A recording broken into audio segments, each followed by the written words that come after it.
Friends அனைவருக்கும் வணக்கம். இன்றைக்கி நம்ம சேனலில் என்ன ரெசிபி பார்க்க போகிறோன்னா, நம்ம இன்றைக்கி இந்த ரெசிபி பண்ணுறதுக்காக மிக்ஸி மசாலா எதுவுமே யூஸ் பண்ணிட்டு இல்லை ஃப்ரெண்ட்ஸ். அப்படியே ஒரு சிக்கன் ரெசிபி.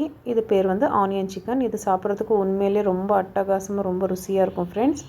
இதுக்கு முதல்ல நான் இங்கே 1/2 கிலோ அளவுக்கு சிக்கன் கழுவி க்ளீன் பண்ணி வச்சுருக்கேன். 1/2 கிலோ சிக்கனுக்கு 1/2 கிலோ அளவுக்கு வெங்காயத்தை நீளமாக கட் பண்ணி வச்சுருக்கேன். நீங்கள் சிக்கன் எந்த குவான்டிட்டி எடுக்கிறீங்களோ அதே குவான்டிட்டிக்கு வெங்காயத்தை எடுத்தால் டேஸ்ட் ரொம்ப அட்டகாசமாக இருக்கும் ஃப்ரெண்ட்ஸ். தாளிக்கிறதுக்காக 2 டேபிள் ஸ்பூன் அளவுக்கு எண்ணெய், 1/2 எலுமிச்சைப்பழம், கொஞ்சமாக கருவேப்பிலை, கொஞ்சமாக கொத்தமல்லி, உப்பு உங்கள் ருசிக்கு தகுந்த மாதிரி, 1 டேபிள் ஸ்பூன் அளவுக்கு சாம்பார் தூள் ஃப்ரெண்ட்ஸ். நான் வேறு எதுவும் மசாலா எடுக்கலை, வெறும் சாம்பார் தூள் மட்டும்தான் எடுத்திருக்கேன். 1/4 டீஸ்பூன் அளவுக்கு மஞ்சள் தூள். இது இவ்வளோ தான் ஃப்ரெண்ட்ஸ் இதுக்கு தேவையான பொருட்கள். இப்போ இது எப்படி செய்கிறது நம்ம பார்க்கலாம்.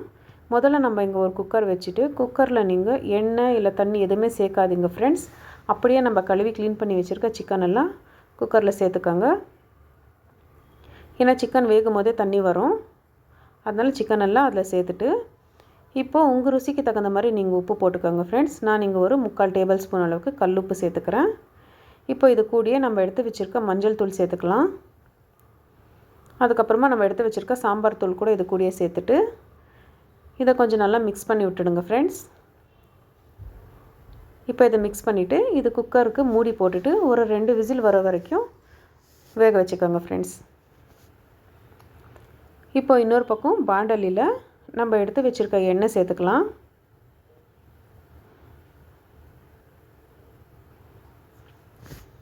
எண்ணெய் கொஞ்சம் சூடானதுக்கப்புறமா நம்ம கட் பண்ணி வச்சுருக்க வெங்காயத்தை சேர்த்துக்கலாம் ஃப்ரெண்ட்ஸ். இப்போ வெங்காயத்தை கூடயே ஒரு 4 கல் அளவுக்கு உப்பு போட்டுக்கிறேன் ஃப்ரெண்ட்ஸ். ஏன்னா வெங்காயம் சீக்கிரமாக வெந்து வரும், டேஸ்ட்டு கூட ரொம்ப நல்லாயிருக்கும். அதனால் வெங்காயத்து கூட 4 கல் உப்பு போட்டுக்கோங்க. உப்பு போட்டுட்டு இப்போ இதை நல்லா வதக்கி விடுங்க ஃப்ரெண்ட்ஸ். வெங்காயம் நல்லா வதங்கி வரணும் ஃப்ரெண்ட்ஸ், அப்போ தான் டேஸ்ட்டு ரொம்ப நல்லாயிருக்கும். நல்லா கைவிடாத அப்பப்போ ஒரு வாட்டி நல்லா வதக்கி விடுங்க ஃப்ரெண்ட்ஸ். பாருங்கள் ஃப்ரெண்ட்ஸ், குக்கர் 2 விசில் வந்துடுச்சு. இப்போ நான் ஸ்டவ் ஆஃப் பண்ணிட்டேன். வெங்காயத்தை மட்டும் இன்னும் நல்லா வதக்கி விட்டுட்டே இருங்க ஃப்ரெண்ட்ஸ். இந்த ரெசிபியை நீங்கள் ஒரு வாட்டி வீட்டில் செஞ்சு பார்த்தீங்கன்னா மறுபடியும் இந்த ரெசிபியை செய்வீங்க ஃப்ரெண்ட்ஸ். அவ்வளோ ருசியாக இருக்கும்.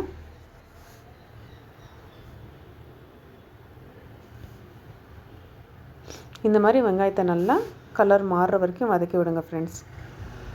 இந்த அளவுக்கு வதங்கியிருக்கு, ஆனாலும் இன்னும் நல்லா வதங்கி வரணும் ஃப்ரெண்ட்ஸ். இது நம்ம 1/2 கிலோ வெங்காயம் போட்டோம், வதங்குறதுக்குள்ளே எவ்வளோ கம்மியாகிடுச்சு பாருங்கள் ஃப்ரெண்ட்ஸ். பாருங்கள் ஃப்ரெண்ட்ஸ், சிக்கன் கூட வெந்திருக்கு, சிக்கன்லேயே தண்ணி அவ்வளோ வந்திருக்கு பாருங்கள் ஃப்ரெண்ட்ஸ். இப்போ வெங்காயம் நல்லா இந்த அளவுக்கு கலர் மாறினதுக்கப்புறமா இப்போ நம்ம வேக வச்சுருக்க சிக்கனு அது கூட இருக்கிற தண்ணியோடையே சேர்த்துக்கோங்க ஃப்ரெண்ட்ஸ். எக்ஸ்ட்ரா தண்ணி மட்டும் சேர்த்துக்காதீங்க ஃப்ரெண்ட்ஸ், டேஸ்ட் நல்லா இருக்காது.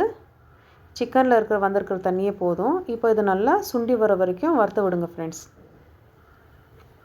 நல்லா இது சுண்டி வந்துச்சுன்னா அந்த வெங்காயத்தோட அந்த தண்ணியெல்லாம் வற்றி வந்துச்சுன்னா ரொம்ப டேஸ்ட் நல்லாயிருக்கும் ஃப்ரெண்ட்ஸ். இப்போ நம்ம எடுத்து வச்சுருக்க 1/2 எலுமிச்சைப்பழ சாரத்தை சேர்த்துக்கலாம். இந்த எலுமிச்சைப்பழ சாரத்தை சேர்க்குறதுனால ஃப்ளேவரு டேஸ்ட்டு ரொம்ப நல்லாயிருக்கும் ஃப்ரெண்ட்ஸ். இப்போது நம்ம எடுத்து வச்சுருக்க கருவேப்பிலை சேர்த்துக்கலாம். கூடவே நம்ம கட் பண்ணி வச்சுருக்க கொத்தமல்லி இலை கூட சேர்த்துக்கலாம். இப்போ இதை ஒரு வாட்டி நல்லா மிக்ஸ் பண்ணிவிட்டு ஸ்டவ் ஆஃப் பண்ணிவிடுங்க ஃப்ரெண்ட்ஸ். அவ்வளோதான் ஃப்ரெண்ட்ஸ், ரொம்ப ருசியான ஆனியன் சிக்கன் ரெசிபி ரெடியாக இருக்குது. இது உங்களுக்கு சுட சுட வெள்ளை சாப்பாட்டு கூடலாம் சேர்த்து சாப்பிட்றதுக்கு ரொம்ப நல்லாயிருக்கும். அதில் இருக்கிற வெங்காயம் சிக்கன் எல்லாம் டேஸ்ட் ரொம்ப நல்லாயிருக்கும் ஃப்ரெண்ட்ஸ். நீங்களும் இந்த ரெசிபியை செஞ்சு பாருங்கள் ஃப்ரெண்ட்ஸ். உங்களுக்கு இந்த ரெசிபி பிடிச்சிருந்துச்சுன்னா நம்ம வீடியோவை ஷேர் பண்ணுங்கள், லைக் பண்ணுங்கள், கமெண்ட் பண்ணுங்கள். மறக்காத நம்ம சேனலை சப்ஸ்கிரைப் பண்ணிக்கோங்க ஃப்ரெண்ட்ஸ். உங்கள் சப்போர்ட் எப்போவுமே இதே மாதிரியே இருக்கட்டும் ஃப்ரெண்ட்ஸ். ரொம்ப நன்றி ஃப்ரெண்ட்ஸ்.